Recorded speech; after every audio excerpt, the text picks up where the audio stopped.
In this video, I'm going to show you how to create a community on Roblox on your mobile phone. So once you're on your home screen, just head over to the bottom corner that says more and click on it. Then click on communities. Click on create community, and then here you need to enter the name of your community. Also, you need to enter a description for your community, but this is optional, so you can leave it blank for now. You need to add an emblem for your community. So let's select a picture from our photo library to use as our emblem. Then you need to set access to your community. Can anyone join, or you want a manual approval? So when you're done selecting that, click on the blue icon here that says 100 Robux. So to create your community, you're going to need 100 Robux.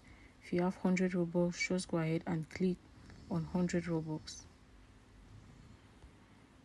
And then they're going to alert you that you're about to purchase a community. And you just need to click on purchase in order to create this community.